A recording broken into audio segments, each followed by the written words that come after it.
the Badlands. Explain those Badlands. That's a hell of a name.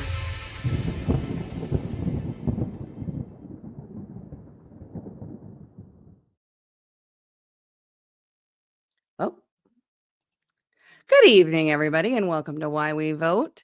It is Friday, October 24th, although it's Thursday, October 23rd when I'm recording this. And Brian is out in California. He is at a retirement party for a friend. And so you got me. You got me tonight. And I will be joined by a very special guest. And we're going to go through some Mesa County, Colorado stuff. We're going to talk about the Mesa reports this week. The handlers, I believe they're the handlers of the non-technical clerks. The Colorado County Clerks Association issued a report debunking the Mesa reports that came out of the images that Tina Peters took in 2021. And this is a bit of a rerun because they came out with this very similar, if not the same, debunk back when they were trying to pass the bill I've told you guys about a whole bunch of times, Senate Bill 22-153. That bill law was passed and signed into law, took the power away from the clerks, took a lot of the power away from the clerks, and made the images that Tina took, made that unlawful. It's not unlawful when Tina Peters did it. And that's why she was not charged with that, not convicted of that. Even when they say that she was convicted and got 9 years for election meddling, that's misinformation and disinformation. I would argue it's disinformation because disinformation is the one that has the intent to deceive. And so we're going to get into that. I'll get into that with my special guest who will be joining me here shortly. Before we do that, let's hear from our incredible sponsors. And first up, we have the Badlands shop. When your favorite Badlands show wraps up without a raid, visit the Badlands website to explore our incredible sponsors. From products featured on the shows to kickstarting your shopping list, the Badlands shop has you covered. And with the holidays coming up, guys, it's a good time to check out our local America First sponsors. We've got great sponsors. They are small American businesses. Some of them are large American businesses, and they do great, solid work, excellent products. Good to think about that this year on as you're thinking about gifts to buy. Every purchase you make is a powerful vote for the future you believe in. We make it easy to shop America First, supporting Badlands creators and patriot small businesses that champion freedom. You're not just buying a product, you're fueling a movement with every dollar spent. Thank you for supporting businesses that support Badlands Media. Head over to badlandsmedia.tv and click shop from the menu, or go directly to badlandsmedia.tv/shop. That's badlandsmedia.tv/shop. Get your merch, get all the, all the old favorites, and, even some new stuff. There's stuff being added to the shop all the time. It's a very cool place. And next up, I'm excited about this sponsor because they've come back. We've got Benson Honey. We love Benson Honey. Welcome to Benson Honey Farms, where every jar is pure gold. Benson Honey is excited to be back on Badlands Media with their latest 2025 honey harvest straight from their farm in Nebraska. While they've been busy working to improve our state politics from the ground up, they never forgot the importance of sharing the best honey around. Did you know that honey isn't just a sweet treat? It's nature's medicine, perfect for alleviating allergies, soothing upset stomachs, or as a delicious natural sweetener for baking. Benson Honey is never heated, ensuring you receive it in its pure, raw form. Full, natural goodness. At Benson Honey Farms, quality and purity are our top priority, and we're committed to providing the finest honey straight from the hive to your home. Join the supportive community and enjoy a special offer. Visit badlandsmedia.tv/honey and use promo code Badlands for 15% off your purchase. Benson Honey Farms, savor the authentic taste of Nebraska and support America First business. Follow on Facebook at Benson Honey Farms, and one more time, that's badlandsmedia.tv/honey. All right. So we're gonna get into it. So I am going to be joined this evening by Colonel Shawn Smith. You all will remember Colonel Smith. He's a friend of the show. He's been on. He's also my co-defendant in the 10th Circuit Court of Appeals right now, and I'm excited to have him join me. There's nobody better to go through the fake debunk of the Mesa reports than Shawn. Welcome, Shawn. Hi. Good evening. Yeah, it's good to see you. So do a refresh for the audience on who you are, your background, before we get into some of this fun stuff. I am just some guy in Colorado. That's who I am. So I spent about 25 years on active duty in the Air Force. I was a space and missile operations officer and did a lot of special technical operations, which is like sensitive compartmented work. Got exposed to a lot of highly technical capabilities, including everything from development to the operation of them, to specifying requirements for them, and especially the testing them. I spent several years at the Air Force Operational Test Evaluation Center, designing and conducting operational testing of weapon systems, including very advanced, sophisticated computer-based weapon systems. And then at the very end of my career, as kind of punishment, I'd gone to do a fellowship with the Rand Corporation. And I knew if I took that assignment, that the punishment was going to be a DC assignment, which I had avoided for the whole entirety of my career. So I took it and ended up in an office under the Office of Secretary of Defense called the Directorate of Operational Test and Evaluation. And that director is a presidential appointee who's responsible for oversight of the operational testing of weapon systems in the Department of Defense. So really his job is making sure the test designs are adequate, monitoring all the testing and the program status, and then reporting all of that as an independent source to the House and Senate Armed Services Committees, or to put it more directly and bluntly, to tell the truth when nobody else will. And so that's where I got assigned. Just, it was like the rest of my life, just, unbelievable good luck. It was the only place in DC that probably wouldn't have killed me because I wasn't suited really to do anything else there. So I did that. So the 2020 election happens, and then what? Well, so I had retired from active duty and gotten in my Jeep and driven to the mountains, and with no intention of ever coming out of them. And then I was just sitting at home on election day. I had already voted in person. I was sitting at home. I read an article, and before that point, literally before that moment, I could not have told you anything about how elections were run other than what a voter normally sees. I couldn't have told you the machines, the laws, regulations, vendors, nothing. I knew nothing about it. But as I said, the Rand wasn't my only research tour. I was trained to research, trained to do testing. I did a lot of, cyber work and cyber threat work and other threat work in the Department of Defense. I was basically trained by our government to do that exactly. And so I see this article about voter turnout in Colorado, and I thought, that doesn't sound right. So I started going to read, and it was like a rabbit hole I still haven't come out of. So I ended up reading all the data, looking at all the data on the Secretary of State's website, going back about 20 years, doing comparisons, regression analyses. And then I found out that they had the test reports from voter system testing, from election system testing. And I know, I know a lot about cyber threats, but I'm not really a cyber guy, but I know testing inside and out. And so when I read these test reports, at first I thought, this can't possibly be right, because this isn't how you'd have to test this against the threats that are presented against systems like this. And then I read the test plans, and then the test standards, and then I read the voting system manuals.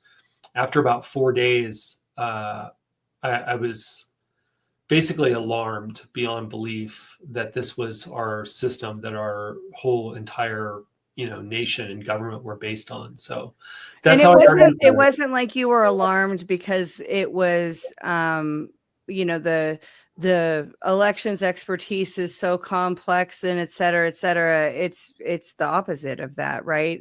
It's the whole idea that you need some sort of specialized expertise for election. In the first place, if you need specialized expertise, we're doing it wrong, because citizens have to be able to verify it for themselves. But we're talking about counting. Yeah, well, I'm talking about all of it. About all of it. If you do anything, in some sense, complexity makes things obscure and obstructs transparency. So, breeds and hides corruption is actually what you've said, and I latched onto that, and I repeat that. I say that on this show all the time. That's a Shawn Smith original. Complexity breeds and hides corruption. Yeah, if you're, I mean, we're relatively smart people. If somebody's explaining something and it's not like quantum physics that you're totally unfamiliar with and you can't understand it, there's a reason that you can't understand it. It's not because it's not understandable. It's because it's been made obscure. So, so the, voting and election systems they're just computers. There's no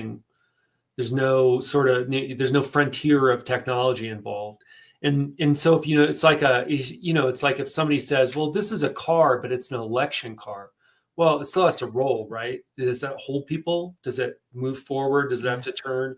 All the functions are the same. Now you're just talking about what specific tech or even vendor you're using. So yeah, my alarm was based on how poorly designed the testing was, how incomplete it was in terms of threat representation, and the things that they accepted. Like when you can go read every single, for example, Dominion voting system test report, and you'll find you got to go back like 10 years to find one where they actually tested telecommunications at all. Most of them, they don't test security because they say they're modifications of prior versions. So it was things like that, but also just looking at the components they use, because by that point, I had spent about a year after I retired from active duty doing something called adversarial assessment. And we looked at the cyber penetration and exploitation by foreign adversaries against the national security organizations, including both contractors and government organizations, what they had penetrated, what they had exfiltrated. In other words, these are like state secrets, crown jewels of intellectual property and technology that they had penetrated and exfiltrated and exploited. And so I was intimately familiar with state of the art in terms of what advanced persistent threats are capable of, how they operate. The team had taken an approach to assessing what the foreign adversaries what their targets were, what they had gotten into, what they had learned, and what they were doing with it. That was very effective. And so I just took that same exact approach and looked at what was in our election and voting systems. And I realized that we had no supply chain security, which means that the technology is essentially completely untrustworthy. We would never trust that. It was, I think, 2012 by the time DOD realized, okay, we're doing this all wrong. We can't protect our systems. We can't protect our warfighters because we're using technology that hasn't been secured, and it's coming from overseas because all the offshoring that was done with manufacturing, especially with integrated circuits and computer components. There were really almost no U.S. Scale fabrication facilities anymore. There were really just two. They weren't very big, and they weren't doing anything that was being used, widespread. So it sounds like what globalism did to pretty much every industry. Yeah. At one point, our modernized global positioning system receivers that we were going to put into everything, munitions, platforms, everything. We had to do this sort of, what's the cup game, the 3-cup game where you move them around. It was like, I was thinking 3-card Monte, but that's no. Yeah, we had to do this thing because the fabrication facility that we needed to build the prototypes in Fishkill, New York, was actually at that point had been sold to a foreign principality that wasn't even U.S. owned, at the time we started using it. And I could tell 10 stories about it. Anyway, I had the background and just derped my way into election, studying elections and election integrity, and that's it. It was December. It was like 1 month later, and some of the Colorado state legislators had asked me to come testify, and so I did. I was a part of a panel with a lifelong Democrat. He and I were, the only thing he and I agreed on was election integrity, but we agreed completely on that. And Harvey and I testified together. Yeah, I remember that. But they wouldn't let me stay in the room because I wouldn't wear the COVID mask, and so they accidentally. This is where I met you, right? Yeah, they accidentally caused me to meet the other election integrity people. I didn't even know anything was going on, but since I was standing out in the hallway, I met you and talked to former state senator, a bunch of other people. So and that hearing was a shit show. Yeah. Oh yeah. Yeah. So the hearing was scheduled for 2 hours, and it was to present concerns. It was legislative audit hearing. It was pulling teeth to get it done because Republicans are in the minority, but the minority has control of the legislative audit committee in Colorado, and so you're still fighting Republicans, right? In Colorado, it's uniparty. There's no difference, and so scheduled for 2 hours.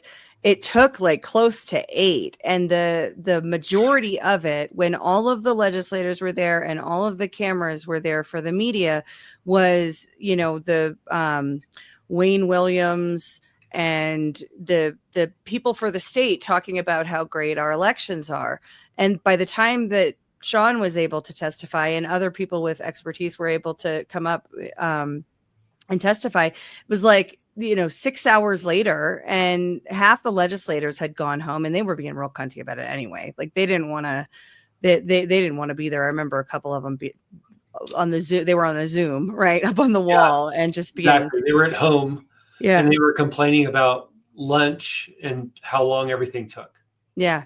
And then they left and didn't come back. And then the media left. And after the media and half the legislators left, then they actually heard from the people who had things to say.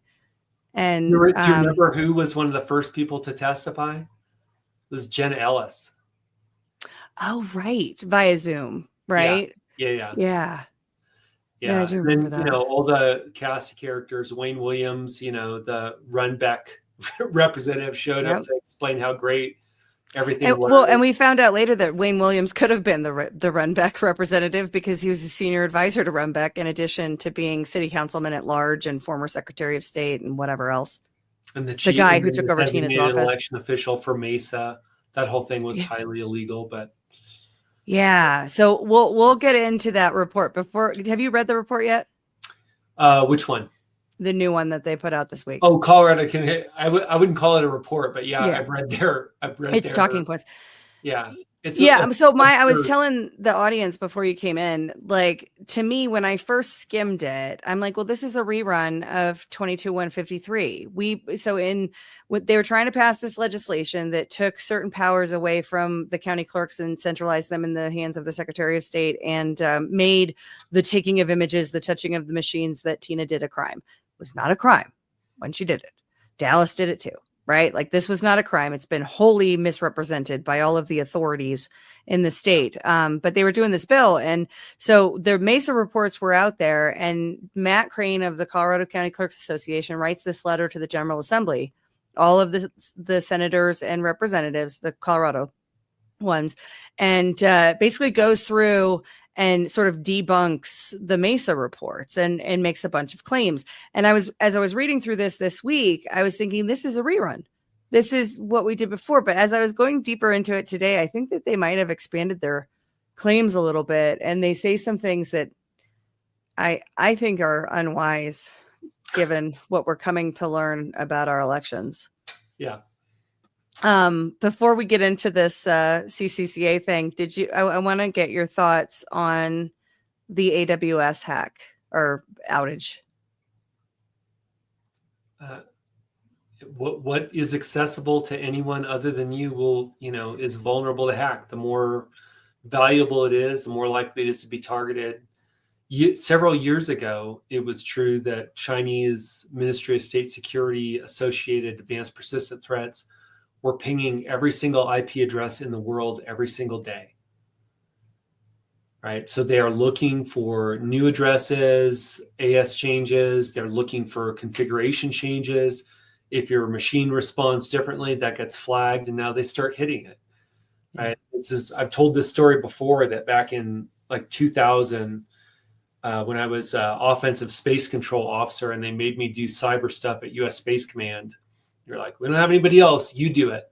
So all the intel community representatives had come in. We had, the senior representatives from CIA, DIA, NSA, and we were telling them, because we were now at U.S. Space Command responsible for, at the time we called it computer network defense and attack, but it would now be called offensive defensive cyber operations. We were telling them, look, these are our requirements as the warfighter. We're the Joint Command Lead. This is our situation. So we were telling them, this is the threat situation.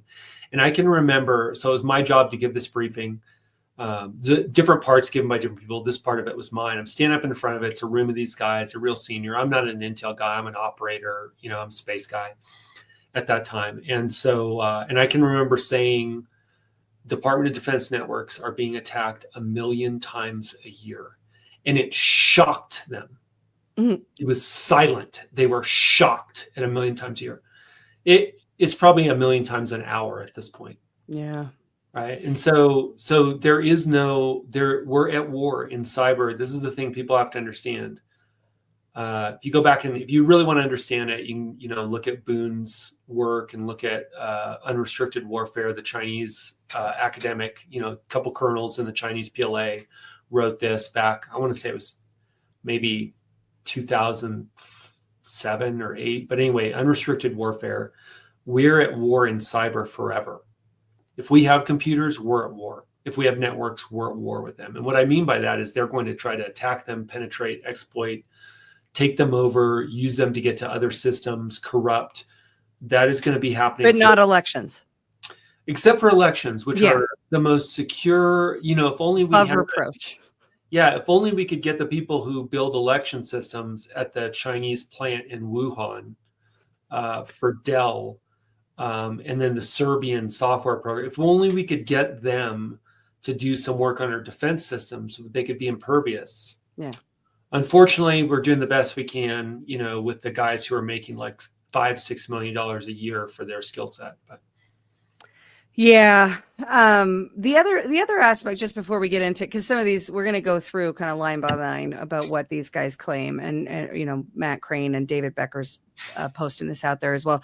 David Becker last month or the month before did a town hall to all of his network, right? And he's doing these regularly now. Brian and I do Mystery Science Theater on him whenever we have the opportunity. It's a lot of fun. But in it, he, the first one that he did, he admits that no voting systems in the country are compliant with the voluntary voting system guidelines from, I think it's 2005. Is that right? The most recent one?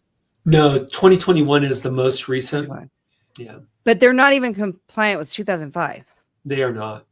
And it was, I was, thinking about this today. I was having a conversation with someone we both know, and thinking about like the technology that we use today, the concepts of it existed, but a lot of it didn't even exist. And we are told by these people, and you'll see a lot of this in the thing that we're going to go through. We're told by all of the experts, the official experts is the term that they use, actual experts.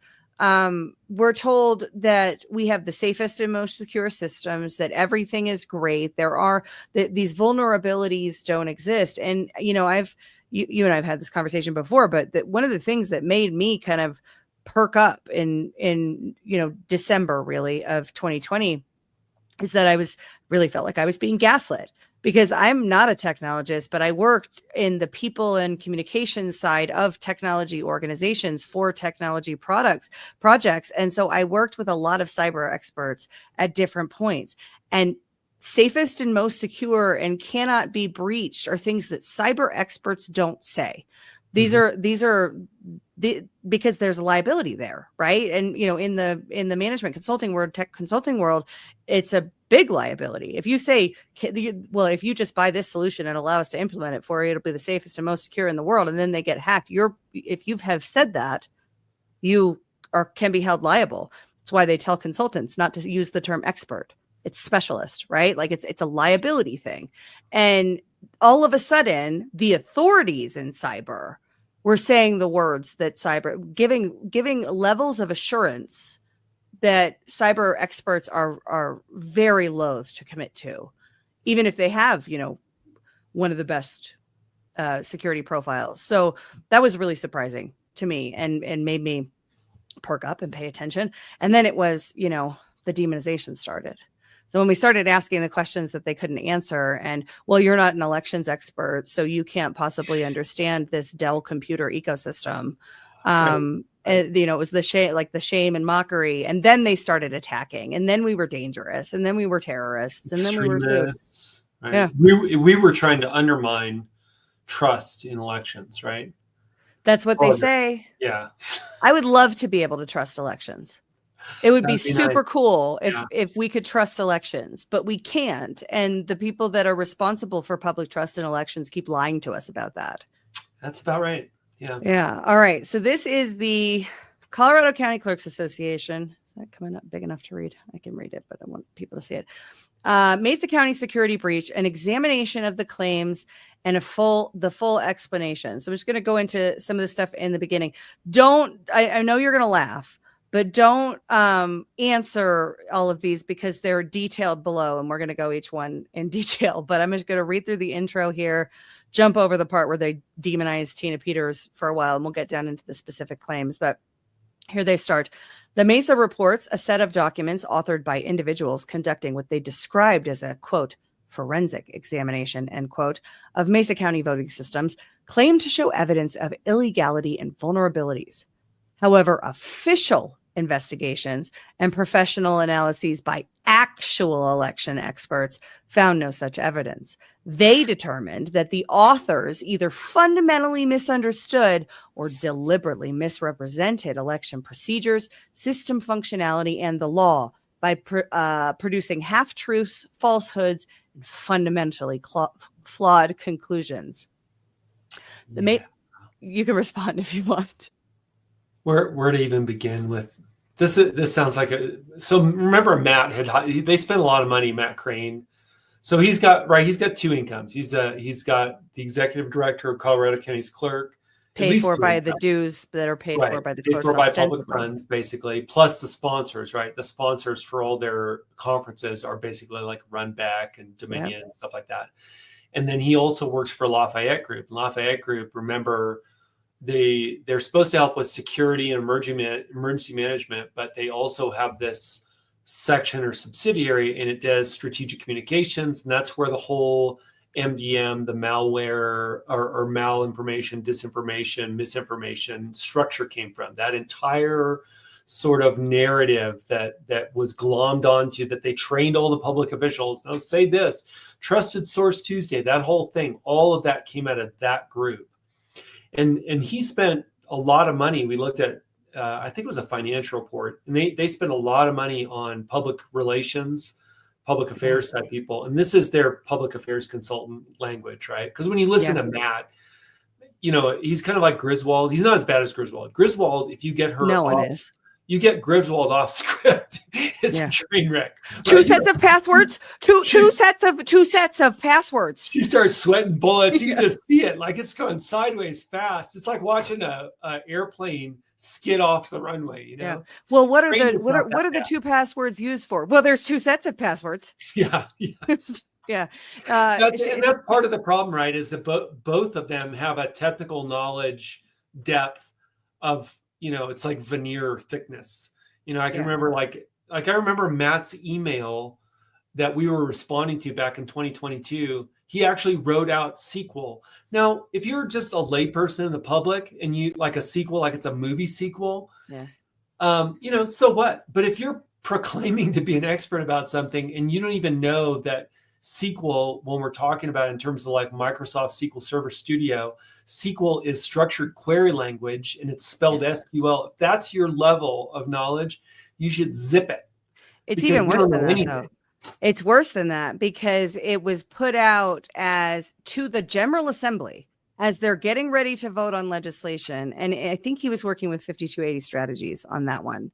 But it was put out as the authority, remember the official investigators and the actual experts put it out. But that implies, Shawn, that he didn't even have it reviewed by a technical expert. True. Yeah. Well, remember, like when the Mesa County Board of County Commissioners first got, so the very first thing that I think it was Janet Rowland did when Clerk Peters gave her a copy of the report number 1, literally the first thing she did was give it to Ashby at the Sentinel. She didn't even read reporter. It. The next thing they did was they reached out because they had no technical knowledge. They reached out to get perspective. So they had a guy who did like ransom negotiation for cyber ransom, who's not an expert. And then they had poor Carl, who was the IT guy for Chuck Broerman in El Paso. And both of those clowns, did not understand even what was being said to them. So that was Doug Gould. That was a guy who'd been doing cyber forensic work at the national security level for decades. That was report number 1. And it's like they just went out and grabbed hobos off the street to give them an opinion, right? Do you know what a computer is? Hey, why don't you look at this report and give us your opinion? So then that was Janet Rowland's opinion. But then, like, the next Janet thing that Rowland was the happened, county commissioner in Mesa County. yeah, the next thing that happened was that Rubenstein, the DA, and his very special, his special investigator, he's the specialist. He's the most special of investigators because he has no cyber knowledge either. Like I don't know if they have a short bus that picks him up and takes him to work, but he's the most special investigator of all. So then those guys did a rebuttal. That's the only official investigation I'm aware of. That's such a great point. Because then they present, that was only on report number 1. They didn't refute most of what we're talking about. They didn't refute any of it, but they didn't even address most of what we're talking about. They just had made up answers. They admitted that their answers came from Dominion. Yeah. They said, oh, it's shown on video. The video didn't even show the time frame for the events that were in question that created the duplicate database. It was like, oh, it's on video. Show us. Well, there's a gap. there's literally no video. Time drift. There's time drift. Yeah. And well, time drift was his explanation for how you know that the machines aren't connected to the internet. Because I thought it was his explanation for the gap in the video. No. Time drift was their explanation for how you can be sure that none of the machines are connected to the internet, which isn't even the right question, but it's also not a valid assertion because you can have network time source turned on or off on any computer. And you can also change it. There are attacks that, like cron jobs where you're changing the time on the system in order to be able to mask your trail. Anyway, there were no official investigations. Yeah. So that's a really good point you made because it's going to come up a lot, I think, as we go through this, that they're making false statements in this, not just like, double consultant speak, not the same kind of, they're making false statements. So official investigations and professional analyses by actual elections experts found no such evidence. So they don't say cyber experts, but also, is James Cannon an elections expert? I doubt it. Yeah. He was named their elections investigator, and I think he got promoted after this, if I'm not mistaken. And I'll retract that if it's not true, but I recall that. I wouldn't even know where to go to look that up right now. But it's mind blowing to me that who are the official investigators and which actual experts did professional analyses to make these assertions? Who? The best men. No. Yeah. There was no. Remember when Rubenstein presented that, he wasn't even under oath. He never went under oath. It's just like this document. Nobody signed this. Yeah. Right. It's just like the EAC's statement that there was no lapse in Pro V&V accreditation. Absolutely false. And they didn't sign it or even date it. Yeah. But anyway, we can cover that. Yeah. So, all right. So the 4 reports he breaks down here. Mesa reports attempt to undermine confidence in Colorado elections by making false or misleading claims about election technology and procedures. That's projection, as you will see. A thorough review reveals, report 1, falsely claims the trusted bill deleted election records that were not otherwise retained. In reality, all legally required records were preserved. And they go into greater detail in the table below. So I'm just going to read through these and then we'll go through them one by one. Okay. Report 2, falsely claims Colorado systems were uncertified, that Wi-Fi connectivity existed, and that unauthorized software was installed. In reality, the lab Colorado uses for testing was EAC accredited. Wi-Fi was permanently disabled. SQL Server and SQL Server Management Studio were part of the certified suite, and the Colorado Department of State approved the use of LibreOffice. Report 3, falsely claims unauthorized databases existed in adjudication. In reality, the databases were normal, authorized election management EMS system EMS functions. The issue stemmed from staff error troubleshooting, not malicious code, and all ballots were accounted for. Report 4, falsely claims election records were destroyed, reports were created illegally, and misrepresents voting patterns as fraud. In reality, all legally required records were preserved. Generating reports before Election Day is not illegal unless results are released. Claims of unusual patterns overlook Colorado's nonpartisan local elections and its demonstrated history of ticket splitting, e.g., voters supporting liberal candidates while opposing tax increases. So that's the summary of what the claims that Matt Crane and David Becker and company are attempting to debunk with this document. The generating reports before Election Day is not illegal unless results are released. That one was surprised to me. Was that in the Mesa reports? Report number 4 that Jeff O'Donnell did. He brought that up. I mean, that was one of the points that he identified within the report. Really, it was because I know that claim, but I haven't heard it from Mesa County. I've heard it from Elbert County. Dallas and I don't know if Rhonda was on, but Dallas came on and told the story of how they were doing a test, right, with the Dominion rep, and she went to do something the way that they already do it, regularly do it, and the rep was like, "Oh no, it's way easier to just do it this way," and proceeded to tell them how to pause the election event and check the results and then restart the election event. And the operating system log captures the pause and the restart, but doesn't capture that they checked the election results in between those two times. Yeah, they generated a tally off the ImageCast Central scanner, not the EMS, but the scanner, which means that the scanner is keeping a tally and is producing reports and is not logging production of those reports. Then the only question is, right, I mean, this is the point. If you want to start there, this is the point with it's not illegal to generate a report. Why would you generate a report? Yeah. Why does that capability exist specifically without the log file? And it can't see that in and of itself, that by itself is a violation. Because so in Colorado, remember, the mandatory minimum standard for certification of any voting system is the 2002 voting system standards. Yeah. And it's old, but you nailed it when you said it's all the same functions, but there was technology and things that they couldn't anticipate, right? In terms of security and threats. Like they did not anticipate and cloud computing. Exactly. There were a lot of aspects to it. As well as the complexity of the hardware. I mean, remember the hardware that existed at that time. There's a million times more processing capability in the graphics chip alone than there was in the total set of processors in a computer-based election system at that time. So we're talking about 2002, right?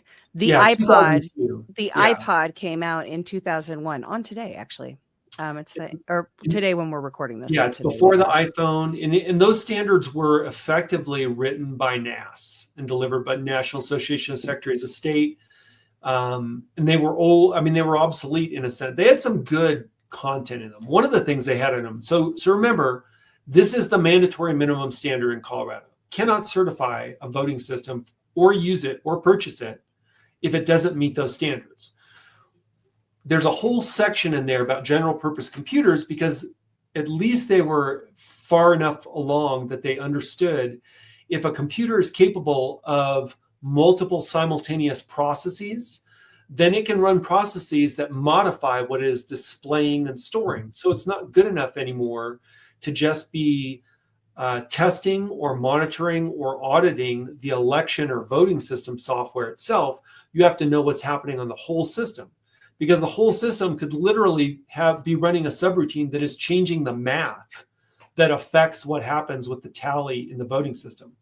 And so there were a set of requirements, 3 requirements. One of those requirements for any computer system that's being used for elections, that's running, I think what they say is that's running election software, for any system or component that's being used, it has to log every single thing that happens on that system. It has to log networking, it has to log communications, it has to log normal starts and stops, error messages, warnings, any halts, user activity, logins, all of it. There's basically, if anything happens, if it uses a processor or a memory or anything, it must be logged. And this is the part that Crane and this whole entire clown car of election experts keep trying to misstate. They deceptively state that you only have to log what is coming from the voting system or vendor software. And that is absolutely false. It's literally right in the 2002 VSS, and that is required by the Colorado state statutes. So if the system doesn't do that, it's illegal to certify it and it's illegal to use. And yet that's what's happening. And yet, yeah, it's exactly what's been happening for a couple decades here. And all right, so the first one is exactly about that point. So the Mesa report claim is that the trusted build deleted election records. Facts and official findings say the trusted build is a controlled, state-supervised procedure in which new voting system software and firmware certified by the state of Colorado after testing by a federally accredited voting system testing laboratory, VSTL, are installed, ensuring only approved versions of software are present. These updates are necessary to improve system functionality and security and are a routine, standard process in election administration. All required election records are preserved before the process begins, and every step is logged and witnessed by authorized personnel. The files cited in Mesa Report 1 were routine Windows operating system event logs that are automatically overwritten by the system. This normal computer behavior is not evidence of deletion or tampering. Operating system logs are not election records. Under federal law, 52 U.S.C. 2701, state law, Colorado Revised Statute 1-7-802, and election rule, Colorado Election Rule 20.10.2, election records include ballots, CVRs, chain of custody, documentation, audit logs, etc., not operating system files. Election records are preserved every election and again before the trusted build takes place. Conclusion, report number 1, central claim is incorrect. There was no fraud, no destruction of election records, only incorrect legal interpretation. Okay. All right. Yeah, I mean, if in any other domain of technology, if the system logs were removed before the auditor came in, would that would it mens rea? It's evidence of obstruction. Right, if it was a regular audit, yeah, that's what. So just to establish the baseline, anybody can go look at this themselves. Colorado Revised Statute 15601.5 says that voting systems that are purchased or leased for use in Colorado must comply with the standards promulgated in 2002 by the Federal Election Commission. That's 2002 voting system standards. Volume 1 of the 2002 voting system standards, paragraph 2253, COTS or commercial off-the-shelf general purpose computer system requirements, describes the requirements for general purpose computers, describes the vulnerabilities, says 3 protections are required for all such systems on which election software is hosted. For the Dominion systems in Colorado, that would be the ImageCast Central, which is the scanner tabulator, the election management system, any adjudication or client workstation off of the server, the ImageCast voter activation terminal, and the ImageCast X touchscreen ballot marking devices at a minimum. First, authentication shall be configured on local terminal and all external connection devices. They don't actually meet that standard because it includes any network device, which would include the switch. They use switches where they don't do that. Second, operating system audit shall be enabled. This is critical. Operating system audit. It's right there. It's black and white. Shall be enabled for all session openings and closings, all connection openings and closing, all process executions and terminations, the alteration or deletion of. You're reading the Colorado statute?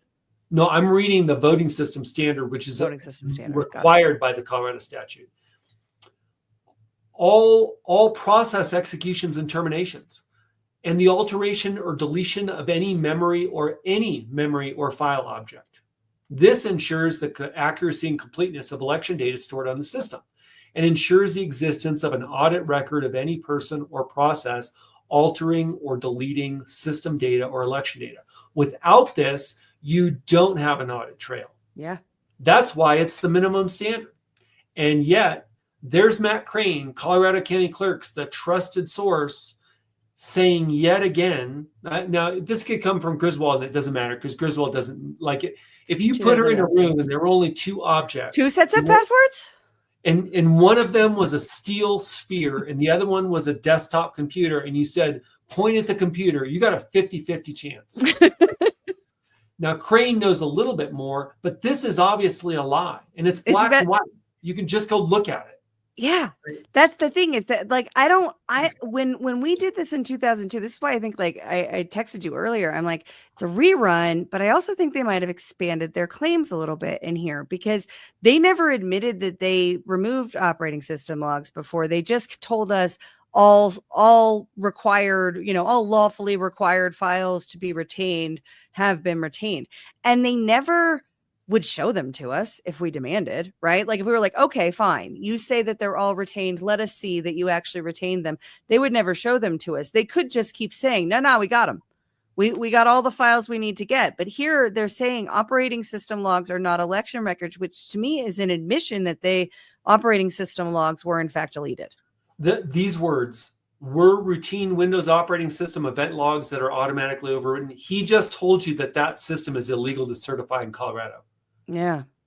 Right. He just admitted it. It's like, are you sure that you're not just trying to, undermine confidence in Matt Crane? That's my entire purpose, is to undermine. I have to caveat, right? Because remember when I was up on stage and I was like, I'm the number one most, dangerous election denier. Yeah. I was mocking them, and then they took it. You were mocking Quentin Young specifically. Yeah, he calls himself the most dangerous election denier.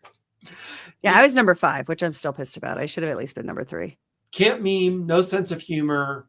Right. Anyway. Yeah, I know. All right. The second claim that we have here, and I just want to say one more thing about the election file. So Trusted Build was like the cleanup crew. It overwrote what was left. Remember, the system was configured. This is the second part that's illegal. You're not even supposed to be able to modify the audit trail on a voting system. The Dominion voting system, EMS, Election Management Server Maintenance Manual, that was part of the technical data package written by the vendor, proposed for certification, that the Secretary of State Griswold approved, in other words, certified for use in Colorado, literally directed election officials using the systems to configure the systems in a manner in which they would automatically overwrite system log files. That is a violation of both Colorado law and federal statute. And that's the thing, is that and I don't know because I'm not a technologist, but you would think that the system log function would default to capturing the activity, and it would have to be manipulated and configured in a way that it wasn't going to capture certain functions. Is that an accurate assumption or no? You mean if you were trying to get away with it? If you're commercial off the shelf version of, the OS. Well, in Windows, so in Windows 10, Windows 11, and Windows Server 2016, I don't know what the latest version is, but it's all the same. When you're configuring logs, you have 3 options. One of them is to archive if you exceed the file size. In other words, it'll just save the existing one and start a new one for the log file. The second option, and these are like little like radio buttons. Yeah, radio buttons you could choose. First option is archive. Second option is notify. Third option is overwrite. In other words, if the bucket gets full, dump some out, dump the older stuff out. The third option is the only one that it absolutely violates the voting system standards and therefore violates Colorado law and violates federal law, because it would automatically overwrite log files, which are part of the audit trail and therefore are election records. Yeah. It's the only option of the 3 that is absolutely indisputably illegal. And that's what the manuals direct. That's what the Secretary of State directed and certified. Yeah. And it's not a mistake. It's not a whoopsie. It's the direction that they're given. Then you get to the trusted build, and that wipes out whatever's left on the operating system side. Yeah.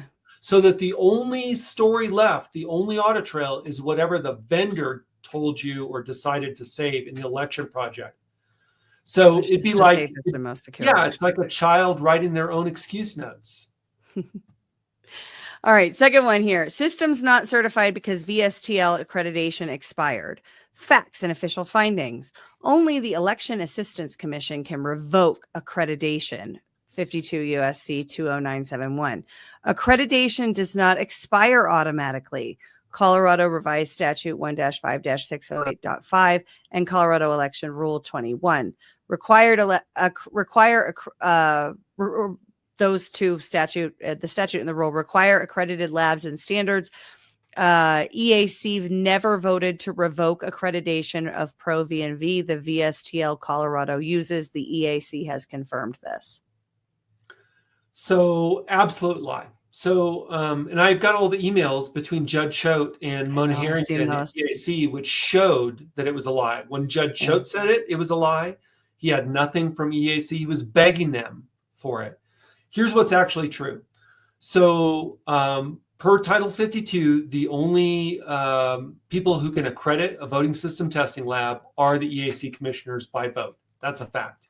At the time that they approve the voluntary voting system guidelines, so there was a version in 2005, 2015, and 2021.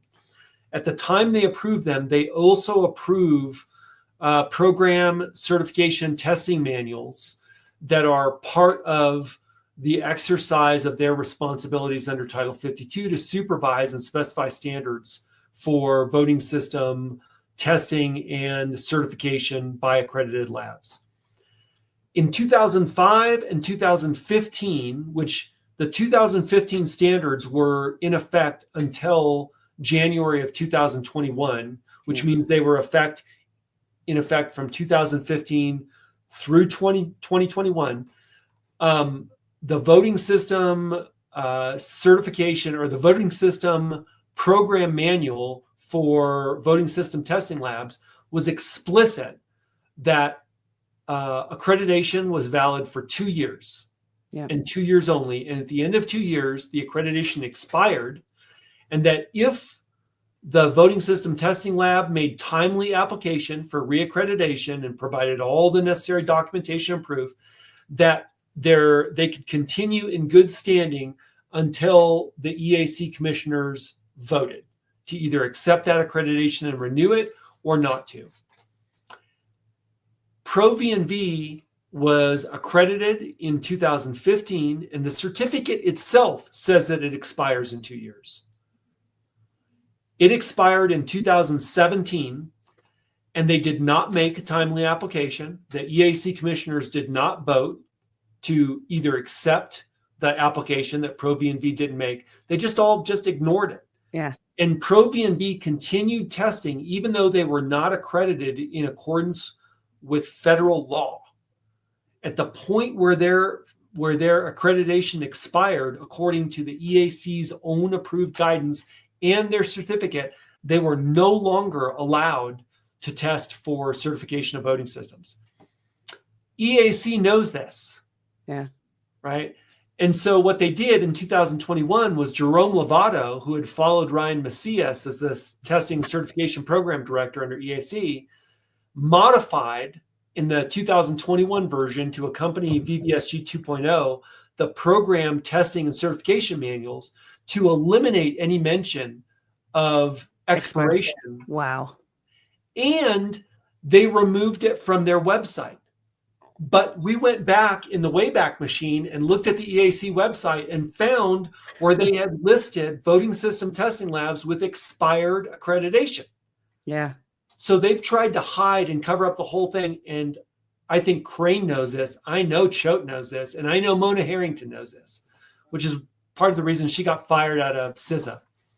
So she went from EAC to CISA into the, election cybersecurity group, and she got canned, I think in February. So the assertion here is that accreditation does not automatically expire, and so everything's totally fine. But the reality is we're talking about the election on 2020, and in 2020, that was not the standard. They changed the standard in 2021, and now they're saying that our assertions are false because based on the new standard, not the one that was in effect in the election. Exactly. So it's worse than that. And the reason it's worse than that is because when you go read the actual test plans and test reports for successive versions, they play this game where they say, this is just a modification. 5.13 is a modification of 5.11. 5.17 is a modification of 5.5D.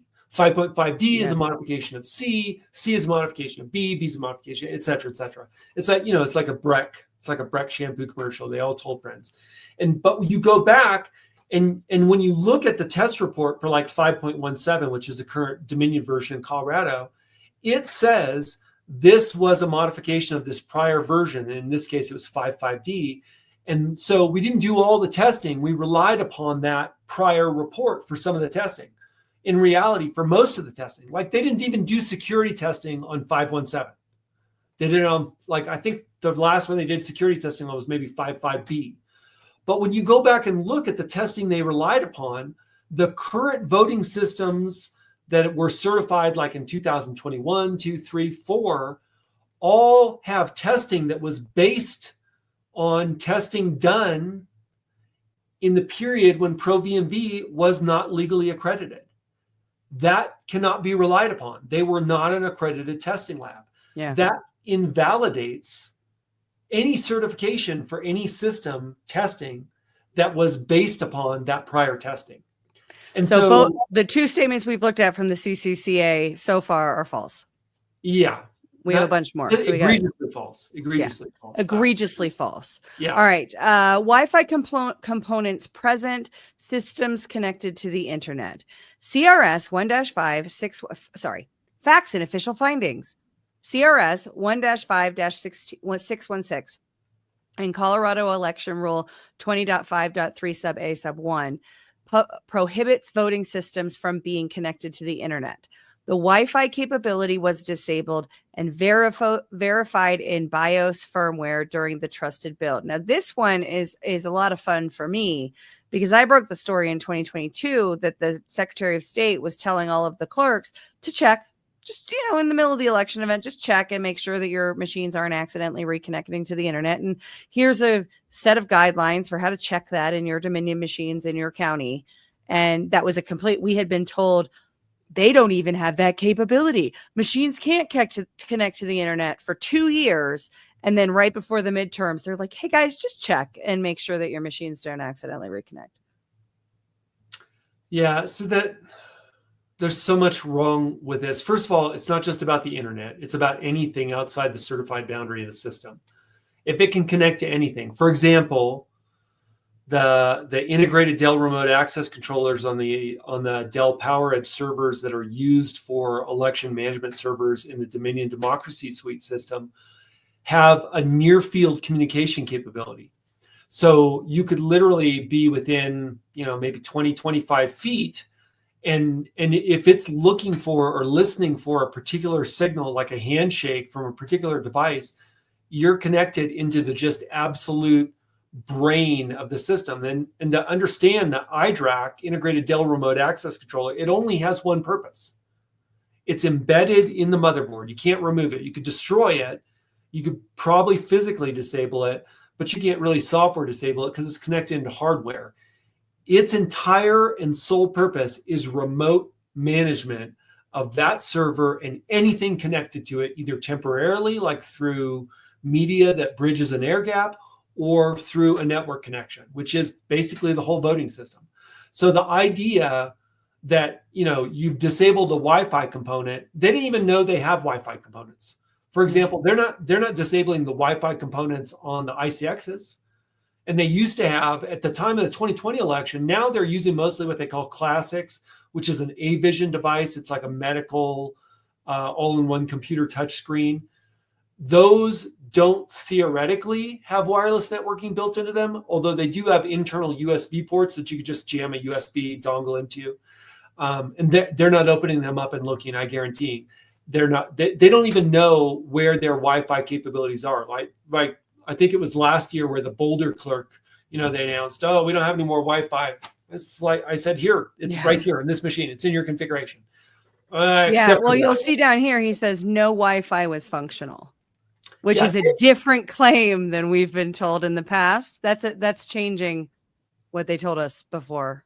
And it's still not true, right? But the equipment that they put in the brought in with 517 2024, they removed in theory, a lot of the Wi-Fi capability that they had during 2020, 21, 22, 23. They just removed the physical components by changing out the computers. The new computers or components that they got from Dell, in theory, did not have Wi-Fi. Why would they do that? Well, clearly there's no reason to do it because there's no reason to do it. Yeah. Just like there was no reason to have Wi-Fi capability to begin with. If you went into a store and they said, would you like this device added onto your computer? It will cost you $100.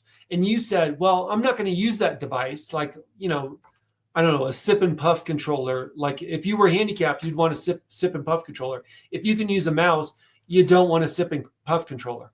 Do you want a sip and puff controller? It's $100. No. Why would I want that? So it's fascinating and I think suspicious that you have thousands of Wi-Fi devices in the voting systems in Colorado in the 2020 election that we're not going to use and that cost extra. Right? That's fascinating. But and then create vulnerability. Yeah, exactly. Then the idea that you could verify that they were disabled and that you would know they had stayed disabled because you checked it in BIOS and firmware. First of all, they're not checking firmware. Like if I asked right now, I bet if I called, I could probably get Matt's number. I could call him up, pretend to be a reporter. He doesn't know my name. I mean, he doesn't know my voice really. I could pretend to be a reporter and say, hey, can you explain what firmware is? And I would get some clownish answer. There's not a single county official in the state that knows what firmware is, knows how much firmware is installed. Or if you ask them, how many background processes, just off the top of your head, do you think are running on any one of your Windows voting system components? You're going to get a range. It's probably in the order of about 85 to 95, likely. Now, okay, great. Now tell us what they are. They're not going to have the slightest idea. So they don't know if there are applications within the operating system or even in the BIOS, or there's not just one BIOS, right? There's 3 BIOS effectively on most of these computers. And only 2 sets of passwords? Yeah, exactly. There's the BIOS that they're aware of. There's a UEFI BIOS, which is on startup, that has Pixie functions that can basically operate all the hardware before you get logged into the operating system. And then there's also effectively a BIOS associated with the Minix operating system on the chipset that is associated with active management, Intel active management technology. So every one of these servers that uses a Xeon or workstation, desktop, notebook that uses an iSeries processor, they have active management technology in them. That is the counterpart that is designed to be managed and configured by iDRAC or another enterprise controller. So those are all designed so that if you work at, I don't know, some large corporation and you're just some drone, the IT department can manage the configuration of your computer while you're working on it, while you're home asleep, without the computer ever looking like it's being affected, right? It doesn't power on or anything. They can do all of that in the background. They can change anything on it, any software, any configuration. They can load new stuff. They can remove all your data, remove you as a user. So the idea that election officials are somehow verifying that Wi-Fi is disabled and then know that it's disabled throughout the conduct of an election, it's absurd. It's absurd beyond belief. Yeah. So our next 2 on report 2, and I just realized why this feels like they expanded the rerun is because when we originally did this, only 2 reports were out, I think. That's right. That's part of it. All right. So I'm going to do what they say about SQL Server Management Studio and what they say about LibreOffice together, just in the interest of time, and then to let you respond to the claims. SQL Server Management Studio is a critical component for the Dominion EMS, especially for the adjudication process. It was disclosed, tested, and certified under Colorado Election Rule 20.2. And then they say LibreOffice under Colorado Election Rule 20.5.3 sub D, a clerk may install software on the voting system if directed to or approved by the Secretary of State. Mesa County had Secretary of State approval to install LibreOffice. Report 2's claims are baseless. The VSTL was accredited. No Wi-Fi was functional. SQL was certified and LibreOffice was approved. I thought when we did this in 2022, Shawn, that they said that SQL Server Management Studio was incidental on the machines and not critical to what they were doing. I might be misremembering that. SQL Server Management Studio, which is basically like a back end into every single SQL database, into the project, even into the way that SQL operates and what it opens up to, whether it shares information with other applications or services. And it's like a graphical interface. It's like an easy button set, but it's very powerful. It absolutely was not part of 5.11 CO. I'm looking at the application for certification from Dominion, and neither SQL Server Management Studio nor LibreOffice are listed. It wasn't in the test plan. It's not in the test report. It's not in the application for certification. Matt is lying. That report was based on 5.11 CO. LibreOffice wasn't even that good, right? LibreOffice is just like open source software. I've got the open records response from 2019 where Ed Morgan is asking Joe Bianchi, who's a nice guy, by the way. Joe Bianchi does a lot of their score support. I think he's just like a regular IT guy that got caught up in the middle of this. Like he walked into the room like, hey, hold this atomic material, would you? Edward Morgan, though, is election staff within Secretary of State's office. And so I've got their whole discussion in open records where they said, yeah, we just downloaded it off the internet. The IT guys just download it. And then we told the counties to install it. And then they talk about how they're going to give it to Dominion to put onto the golden image. Well, this didn't go to testing. It's illegal to put it on the golden image. That's an alteration of the configuration of the system. Secretary of State should never allow that to be installed on any voting system, but it's worse than allowing it. She directed it effectively through her staff. Now, what Matt's saying is that Secretary of State can direct these changes, but the Secretary of State is not an authority that can override Colorado revised statute. So CRS 15618 is what tells her and everybody else what you must do if you intend to modify a voting system. She never went through this process and she never approved it in writing. So I just pulled up what he said in 2022 to the General Assembly. I'm going to read these side by side. SQL Server Management Studio is a critical component for the Dominion EMS, especially for the adjudication process. It was disclosed, tested, and certified under Colorado Election Rule 20.2. Now, in 2022, this is what they're saying in 2025. 2022, he said, on the Dominion system, Secret Server Management Studio software plays a role in adjudication. Grifters and bad actors contend that because this part of SQL was not explicitly identified on the Colorado application for certification, that its use is illegal. This is more malinformation. While it was not explicitly identified on the certification, it is common knowledge that SSMS is a normal part of having SQL installed. So now they're saying it was disclosed, tested, and certified. Then they were saying, listen, it wasn't disclosed, tested, and certified, but it's totally fine. Yeah, and his statement is false. So you could literally go see on Microsoft's site at that time, SQL Server and SQL Server Management Studio are two different products. They're separate downloads. Yeah. SQL Server and so SQL it's not a normal part of having SQL. No, SQL Server Management Studio is not a normal part, and you would not want it.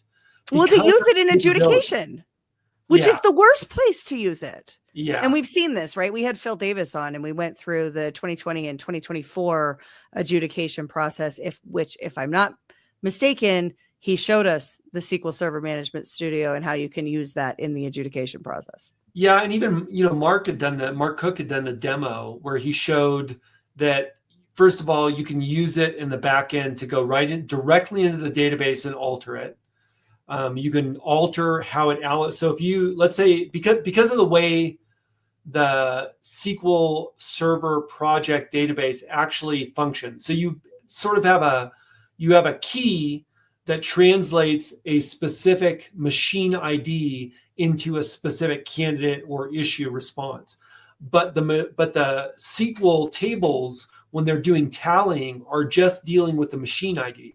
All you have to do is switch the machine IDs, and you can allocate all of the votes that a tabulator counted for one candidate or for one issue response to a completely different one. You can switch the third-party candidate to the GOP or the GOP to the Democrat. You can do all of that. He demonstrated not only that you could do that, but that if the wireless was open for even a moment, you could do it from an iPhone. Yeah. And that's just scratching the surface. That kind of, and it's undetectable for any of the That's regular people ways that look right. And we know because we do risk limiting audits and we have paper records, right? That's what Halderman says. That's what they're all Liberty Vote says it too, right? We're all on board. Everything's fine because we have paper ballots, paper records, a paper record, and risk limiting audits. That means that the ability to change votes inside the machines doesn't matter because we'll know if it happens because the risk limit, it's so nonsensical to me. And it's just a diversion from them having questions they can't answer. Exactly. Yeah. All right. So report 3, I knew we were going to run out of time. All right. Report 3, adjudication and databases. Unauthorized databases created, not caused by human action. The unauthorized findings and facts and official findings. And again, who are the official people finding the official findings? The official findings are coming from non-technical people.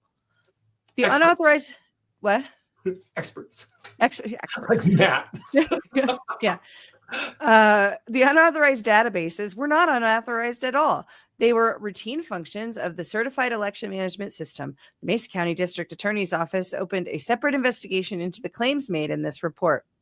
Backed by video evidence, staff interviews, and a recreation of events, they confirmed the extra databases were created by human action when the elections manager attempted troubleshooting during adjudication.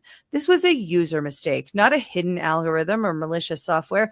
This new database was a normal function of the voting system. Well, was it a normal function or was it a user error?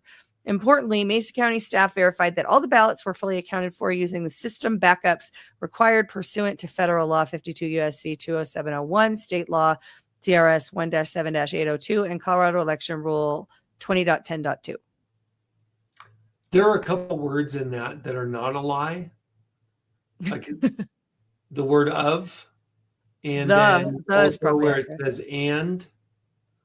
Those aren't lies. Pretty much everything else is a lie. So first of all, if your voting system, if your election management system, which is supposed to be the brain of the system, can create a database that is different than the database that all your results have been going into in the middle of an election, it's not legal for you to use that system. It actually violates Colorado revised statute because it violates the voting system standards. That's the first thing. Yeah. Second, there was nothing routine about this. There should never be, because when and this was the big deal. So there were 2 elections that this was Jeff O'Donnell, his work, and it was then verified by Doc Doherty, by the professor emeritus from Texas A&M. So 2 very experienced cyber investigators.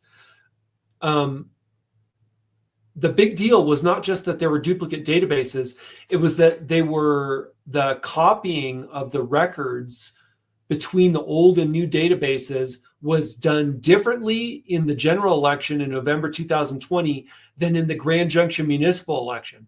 One of them, the records were copied sequentially, and one of them, they were not. That cannot be the result. It's impossible for that to be the result of the same actions. Yeah. Routine or not. So first of all, it'd be illegal to use the system if it could do this. It's illegal to use the system. Second, it was done 2 different ways. That's not a result of the same function. Now, Mesa County District Attorneys opened, I don't know why that's possessive, but opened a separate investigation into the claims made in the report. No, they came and gave a briefing about it where they said, this is what Dominion said. They never consulted an outside or independent cyber forensic expert. They could have gone to CBI. Colorado Bureau of Investigation has cyber expertise. FBI has cyber expertise, and one of those was a federal election. And yet they involved no outside cyber expertise. They just went to the vendor and asked them basically, is this okay? They did that with the Conic thing too. I Yeah. remember when the Conic days, thing. when we found out that Poll Chief was in all of our systems, the Poll Chief could not be found anywhere on the CDOS website, but Poll Chief was used in our systems. And I reached out to my clerk here, and we don't use Dominion or any of that. We're clear ballot, whatever. But they got back to me and they're like, "Oh, it's fine. The vendor said that there's no access to China." I'm like, the vendor was just arrested. Yeah. Yeah, I remember that. It's your source. It's like Han Solo in the trash compactor control room. Everything's fine. Situation normal. All right, last one on report. Their last debunk on report 3. Mesa report claims database anomalies indicated possible vote flipping or adjudication bias. Changes in adjudication not logged. Facts and official findings. Adjudication is the process used to resolve questions about voter intent on paper ballots that a scanner could not read automatically. For example, when a voter crosses out a choice or makes stray marks. Bipartisan election judges review the original ballot image and determine voter intent, with all actions logged and audited. Mesa Report 3 misrepresented this routine, transparent process as evidence of vote manipulation, when in fact, every adjudication action was recorded, auditable, and reviewed by bipartisan judges. All adjudication records were present and fully accounted for when cross-checked against system backups and corresponding ballot images. Conclusion, Report 3's claims are incorrect. There was no fraud, no malicious code, no unauthorized databases, only staff error. Report shows willful misrepresentation or lack of understanding of election systems by report authors. Yeah, where to begin? I mean, where to even begin with that? First of all, the general public, the lay people are not going to know a lot of the background. But go look at Halderman and his graduate students' paper Unclear Ballot, where they had very small set of code that could manipulate the results of scanned ballot images while they were being scanned before they were tabulated. That's possible, first of all. Second, that's not how adjudication works at all. I've watched adjudication. I've watched adjudication recounts. It's just like when you saw in Maricopa with signature verification, where they're like click, click, click, click, click. Yeah, I mean, it depends. So I don't want to throw all of it out, right? So I watched adjudication in Elbert County. It's 8,000 voters. They have a bipartisan team in a room where they project all of the, any questionable voter intent things on a wall, and everybody's in there. But when we're talking about something like a Maricopa or an El Paso County or a large county, that's not feasible. And they use the, automated adjudication sometimes, or as we saw in Maricopa, it's just click throughs. Exactly. But that should, I'm very uncomfortable with the bipartisan team determining voter intent. Especially because, as we just talked about with SQL Server Management Studio, some of these adjudication functions can be done behind the scenes. So the user experience of the people doing adjudication is irrelevant. I'm not going out and accusing any elections workers of intentionally, doing adjudication incorrectly. I think to do it at scale, it's happening in the machines. But with the technology landscape, it seems like it's possible to do it in the machines. Yeah, it's entirely. It reminds me of Lost. Remember where they're just pushing the button? They don't know why. It reminds me of that. Or this happened. This actually happened in the missile field. So we used to do. You'd have to do inspections in your launch control center in the capsule. You'd go around, inspect, right? And we had there were environmental and electrical controls, and I'm me, so I wanted to know what was behind the panel. And so I found out that we were pushing to test this button and logging it. We had pushed to test this button. I pulled the panel off, and there's literally nothing connected to it. It's just like a rubber plunger. There's nothing behind it. There was supposed to be something, but it wasn't there. And so I wrote this up and gave it to the tech shop, and then they submitted it, and it ended up coming back, and they changed our technical orders. But literally for 5-6 years, guys were pushing this button every day and logging that they had verified it. It's like that. Sounds like a psychological experiment. How long can we get these guys to do it? Turns out 6 years. Yeah, until you get somebody who wants to know what's behind. So, Yeah. but even if you had somebody like that in an election, a judge or somebody, they're not allowed. Yeah. Right. Most people aren't capable. They're not Well, they're allowed. not elections experts either, Shawn, so they couldn't possibly. That's right. You cannot open up a case like Elbert County Clerk did, and to make a forensic image of your systems, and can't Well, do not it. without, certainly not without getting attacked by the Secretary of State. That's All right. Report 4, final one, logs and record retention. First claim, cast vote record and election night reporting files were generated 6 days before election day, proving a violation of law and an indicator of fraud. Facts and official findings, the mere generation of cast vote record or election night reporting files within the voting system is not a violation of law. What matters is whether any results were prematurely disclosed to the public. Oh my God, they think people are stupid. Colorado law, CRS 1-7.5-107.5, permits counties to begin ballot processing before Election Day, provided that no information concerning the count is released before 7 p.m. on Election Day. The distinction is clear. Generating internal reports for administrative or technical purposes is lawful. Releasing results early is not.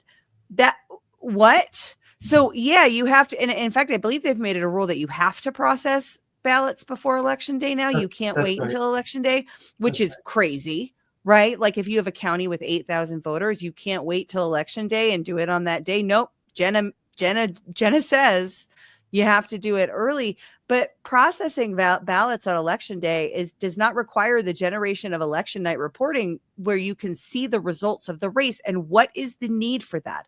What is the use case where elections workers and early voting are legitimately producing a view of the results before the race is over? Well, and there's a little semantic effery here. What matters is whether you can say fuckery if you want.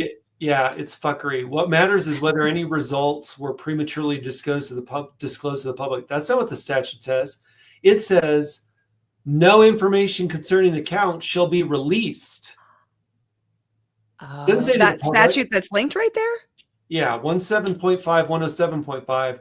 It's not another supposed to lie. be released. So if you're generating it, why are you generating it? And who got it? And this is the question, right? So every time you moved media back and forth, every time that, a wireless device popped on for a moment, those reports are being generated for a reason. The question is, what is the reason and who got them? And you know what you can't tell from the voting systems? Who generated them? Yeah. Because it doesn't get logged.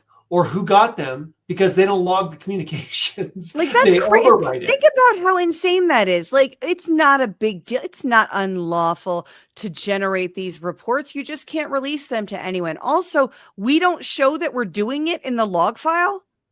Like, that. What is the legitimate reason? And we overwrite the log files that would show communication. Unbelievable. This is like somebody needs to do something, Shawn. Isn't anybody going to do something? Trusted Bill destroyed election record logs. Operating system logs are not election records. Under federal 52 USC 2701 and Colorado law rule. Oh, notice that. Colorado law, and then it says Colorado election rule 20.10.2. Well, those aren't the same thing. Election records include ballots, CVRs, chain of custody documentation, audit logs, etc., not operating system files. Election records are preserved and retained before the trusted build takes place. So we've already discussed how that's false. It's a violation of the statute, but they're really doubling down on that one. Yeah. And then unusual voting patterns. Unusual voting patterns are not fraud. The report's so-called voter defection analysis ignores that Colorado municipal elections are nonpartisan. Oh my God. And voter behavior in local races often diverges from partisan patterns. Audits confirmed the results. What? Furthermore, Colorado voters are often support liberal candidates statewide and federal contests, yet vote against tax increases. The claim continued to demonstrate how little the authors understand about elections and voting trends. It should say trends. It says tens. they apparently didn't proof this one either. Slash behaviors. Report 4's claim is misleading. No destruction of election records, no illegal activity, no early release of results. Yeah, I think we've covered it. So here's the final question that I have for you, because the reason I think this is so important, they released this report this week, so it was, worthy to go through what their claims are. More of the same that we've heard from these guys, but they are doubling down in a time where this is being looked at, right? The federal government is certainly looking at the election systems and the rules and the elections administration, and looking at weaponization of government, which I think both are present when we're talking about the CCCA and the Colorado Department of State. But I think this is really important, because one of the things that I reported last week were the series of meetings that the Liberty Vote CEO had with the clerks here. So there was one on a Friday with the large metro clerks, and then there was one on the Monday with all the clerks. Steve Schleichert from El Paso County came out and said a bunch of stuff like, all the machines are going to be, decommissioned, and we're moving all of the supply chain back home, and blah, blah, blah. And then the Monday meeting, the Liberty Vote guy said the opposite. The Crane was there. On the invite for that meeting, there were a ton of like the PR firm people, consultant type, lobbyist, consultant, messaging, communications people. And in that meeting, it was pretty much said, according to the clerks that I spoke to, that the purpose of this rebranding is public trust. People don't trust Dominion, so we've got to refresh this thing and calm everybody down and make sure that everybody understands that we're Liberty Vote now. So it's fine. Nothing is changing. They were asked, what can you tell us about what to expect in the changes through 2026? And I think it was Scott Bennett, the former Dominion, current Liberty Vote rep, because he didn't change, just his title, who said nothing. I think whatever you have now is what you're going to have in the future. Only end of life machines are being decommissioned, and we're really doing this because of public trust. That's deeply concerning, especially when they keep, like, Matt Crane was in that meeting, as I understand it. Certainly, if he wasn't in the meeting, he was aware of it, right? Because it was with all the clerks. And I believe it was his invite, though, but I didn't see it. I was just told about it. But with that, they're doubling down. After that meeting, they're doubling down on these claims about Dominion voting system. So what is your, give me your reaction to where we're at with Liberty Vote? Well, Decker's a complete fraud to start with. He's the behind No Ink. So I've, done quite a bit of background research into him. He didn't create anything. The whole idea that he's got degrees in like history and music or something. And he was an elections administrator in St. Louis. And then they sent him over as an observer in the elections in like Kosovo. That made me think of Chris Krebs and his undergrad in environmental sciences before becoming a lawyer. And then he was the cyber expert. Slightly less technical than Chris Krebs. And then he creates the poll pad, which looks a lot like the Tally LLC device and a previous device with patents by Martin White. And all of a sudden, it's got capabilities on it that look like the capabilities that SOE software, which is Seidel, Seidel and SOE merged, basically. SOE was, at that time, the largest election. Clarity in there too. United States. Clarity is a subsidiary of Seidel. Okay. So Seidel effectively took over SOE. But anyway, the functions on the No Ink poll pad look like SOE and Connect functions, right? So this is all. It's kind of like the technology coming out of like American election systems, GEMS going through Diebold, then becoming Premier, then ES&S, and then Talbot Iredale, the chief architect, goes over to Clear Ballot. It's all the same stuff, right? At one point, they had the Diebold stuff, and then the Department of Justice made them divest it to Dominion, which at the time was like a Canadian company. They literally didn't have a single voting system in use in the United States, other than the stuff they had taken over from Sequoia, when they acquired Sequoia effectively from Smartmatic, even though it was from this like SCG that was created as a holding company over the top of Smartmatic. It's just a shell game. So Decker buying Liberty Vote is ridiculous. And then his claims were, oh yeah, we're gonna make it trustworthy, and he's not changing anything. Yeah, they're just rebranding. It's Brawndo is now Power Water. it is Brawndo. It's got what plants crave. Sadly, not what elections need to be free and fair. It is the Brawndo of elections. It is the Brawndo. Liberty Vote is the Brawndo of elections. You heard it here first. Shawn, thank you so much for being here with me today. I appreciate you, and we'll have you back. I'm sure that this is all going to keep heating up. The good thing is that President Trump isn't letting it go. And so, hopefully we'll see some justice. I think that we have to in order to trust our democracy, that is to say the vote, right? If we're going to trust it, we have to have answers to these questions, and we can't keep just getting gaslit by non-technical people cosplaying as technical experts and, shaming and attacking anybody that disagrees with the narrative, which has been the norm for the past 5 years. Yeah, appreciate you being here. Thanks. Thanks, Ashe. All right, everybody. Well, we are going to get out of here now. Before I leave, I just want to tell you guys about GART. Of course, next week, going to be at GART. Is it next week? Yeah. This time, two Fridays from now. I'm trying to figure out what date it is. 2 weeks. 2 weeks we'll be at GART. Next week, we'll be recording a bunch of shows for GART, though. So that's always a good time. This is the correct GART overlay. So this is the right people that are going to be there. I think might be the first time that I've actually shown the correct overlay. So I'm, pretty proud of myself for that. But it's going to be a blast. We had our, I'm recording this on Thursday. So we had our third GART live stream today. And if you buy a virtual ticket or an in-person ticket now, you can still go back and watch those live streams. Today's was really fun. We talked about the Denver airport and aliens and deep underground military bases and all kinds of stuff. It was a good time.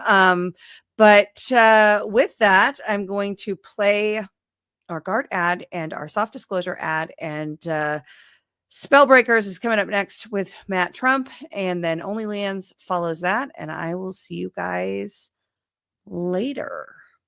Cheers, everyone.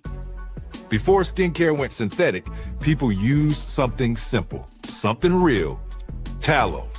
Grass-fed and finished beef tallow is packed with vitamins A, D, E, and K. Nutrients your skin actually knows what to do with. It locks in moisture, restores elasticity, and defends against winter dryness. No water, no preservatives, and no BS. Unlike plant oils or chemical creams, tallow mimics your skin's own structure. Elbows, hands, knees, post-shave, anywhere your skin's crying for real moisture. Perfect for gifting or keeping your own skin soft when the cold hits. Visit softdisclosure.com and use promo code Badlands for 15% off. Ancient care, modern truth. Here on the sun-kissed shores of Cocoa Beach, where the ocean meets the horizon, the Great American Restoration Tour continues on November 6th through the 9th, 2025. Badlands Media gathers patriots like you, not just to talk, but to rebuild. From truth-telling panels to unbreakable bonds, we're restoring the soul of our nation, one conversation at a time. This is the heart of the Space Coast, where the rockets defy gravity and dreams touch the stars. Feel the thunder of innovation that powers America forward. Together, we're not just healing the past, we're blasting off into a brighter tomorrow. A future where truth prevails, families thrive, and America leads once more. Join us in Cocoa Beach. Get your seat or your virtual stream pass now at badlandsmedia.tv/events. Launch is imminent, and you don't want to miss this liftoff.